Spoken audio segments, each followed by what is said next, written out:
पावसाळ्याची सुरुवात झालेली आहे. पावसाळ्यात जर तुम्हाला आजारी पडायचं असेल तर रोज या 5 गोष्टी नक्की करा. नमस्कार, मी डॉक्टर मल्हार नेसरी. मी देणार आहे तुम्हाला आरोग्याच्या काही टिप्स. तर सगळ्यात पहिली करायची गोष्ट म्हणजे सकाळी रिकाम्या पोटी आपल्याला कपालभाती प्राणायाम करायचा आहे. 5च मिनिटं केला तरी चालतो.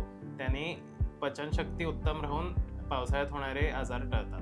दुसरी गोष्ट म्हणजे रोज अभ्यंग स्नान करायचं आहे. पूर्ण अंगाला तेल लावून मग गरम पाण्याने अंघोळ करायची आहे, गार पाण्याने नाही. याने सुद्धा पावसाळ्यात वाढणारा वात हा कंट्रोलमध्ये राहत असतो.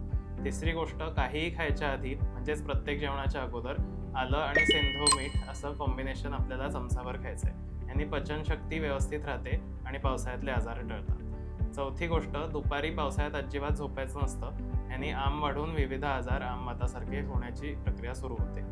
5वी गोष्ट म्हणजे आपल्याला कुठल्याही प्रकारचे कच्चे सॅलड, मोड आलेली कडधान्य आणि नॉनव्हेज या गोष्टी खाणं टाळायचं आहे. आणि पचनशक्ती मंद असल्यामुळे या गोष्टी पावसाळ्यात खाऊ नये असं आयुर्वेदात सांगितलं. हे सगळे जे नियम मी आत्ता सांगितले ते थंब रूल्स आहेत, म्हणजे ठोकताळे आहेत, जे सगळ्यांनीच पाळले चालतात. पण तुम्हाला तुमच्या प्रकृतीनुसार जर स्पेसिफिक डाएट हवं असेल तर कमेंट्समध्ये डाएट असं टाका.